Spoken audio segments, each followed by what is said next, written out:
Hi friends, అందరూ నమస్తే. అందరూ బాగున్నారా? మునక్కాడ చాపుల్స్ అయితే చేసుకుందాము. సింపుల్గా అయితే చూపిస్తాను, పెద్ద లాగ్ అయితే చేయను. దయచేసి ఒకటి గుర్తుపెట్టుకోండి, చాలా కష్టపడి మరి వీడియోలు చేస్తున్నా. కొద్దిగా సపోర్ట్ అయితే ఇవ్వండి, లైక్ చేసి సబ్స్క్రైబ్ చేయండి ప్లీజ్. ఇంకొక విషయం, నా ఫుల్ వీడియోలు అయితే మంచిగా అయితే పెడుతున్నా, చాలా మందికి అయితే రీచ్ కావట్లేదు. కొద్దిగా దయచేసి నా ఫుల్ వీడియోలు కూడా చూడండి, నా వీడియోలు అన్నీ చూడండి, నన్ను సపోర్ట్ అయితే చేయండి. చాలా కష్టపడి మరి చేస్తున్నా వీడియో, కొద్దిగా దయచేసి అర్థం చేసుకోండి. చేపలు బాగా గడ్డగట్టేసినాయి. బోన్లెస్ చేపించాం కదా, ఆ రోజు చేసుకోవడానికి కుదరలేదు, అందుకని ఫ్రిడ్జ్లో అయితే పెట్టేసాము. రాగండి, వాటర్ పోసుకున్నాం.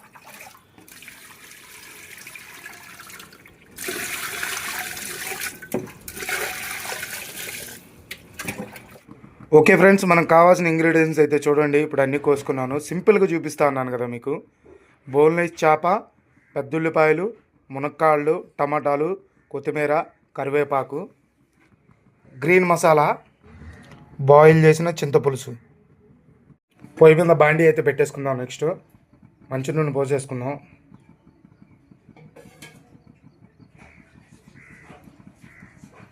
నెక్స్ట్ ఉల్లిపాయలు అయితే వేసేసుకుందాం. ఉల్లిపాయలు అయితే బాగా ఫ్రై అయినాయి. తర్వాత మసాలా పేస్ట్ వేసుకుందాం, గ్రీన్ మసాలా పేస్ట్.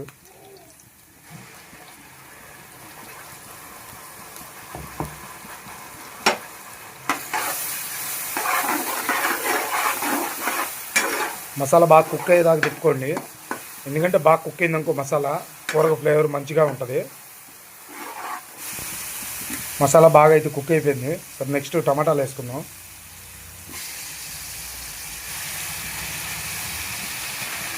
కొద్దిగా కరివేపాకు వేసుకుందాం.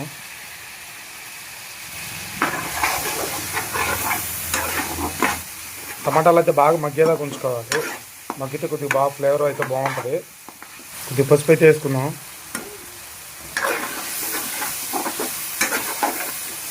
కొద్దిగా ఉప్పు అయితే వేసుకుందాం.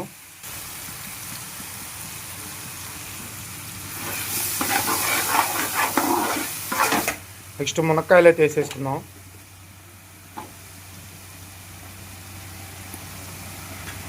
బాగా కలిపుకుందాం గట్టిగా, బాగా మగ్గాలి కదా అందుకని.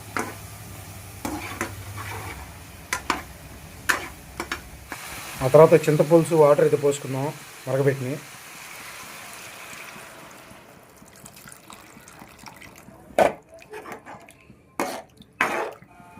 చారు అయితే బాగా మరిగింది కదా, ఇప్పుడు నెక్స్ట్ కొత్తిమీర అయితే వేసుకుందాం.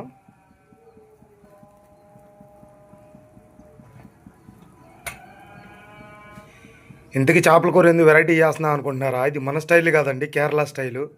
సో అందుకనే గట్టిగా చూడండి, మీకు అర్థమవుద్ది కూర గురించి. అయిపోయింది, అంతా బాగా ఉడికింది. సో నెక్స్ట్ ఏంటంటే చేప ముక్కలు అయితే వేసేసుకుందాం.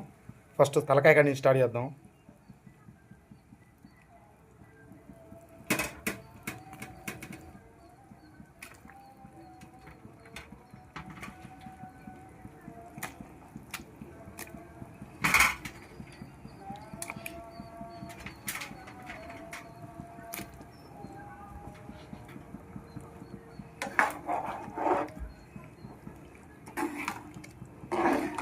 బాగా కలిసేటట్టు చేప ముక్కలకి చారు పట్టేటట్టు అయితే తిప్పుకుందాం నీట్గా.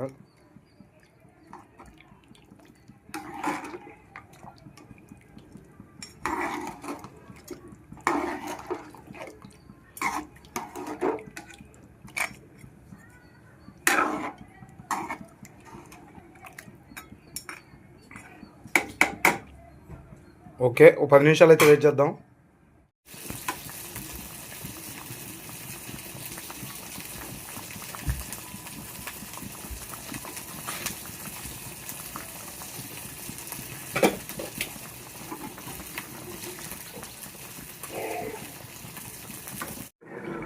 ఫైనల్గా మన కూర ఎట్టుందో చూద్దాం ఒకసారి.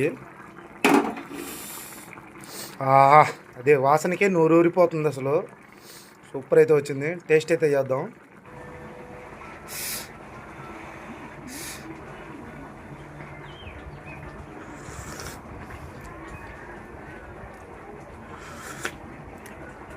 అబ్బా అబ్బా అబ్బా అబ్బా, మాటలతో చెప్పలేను, చాలా బాగుంది.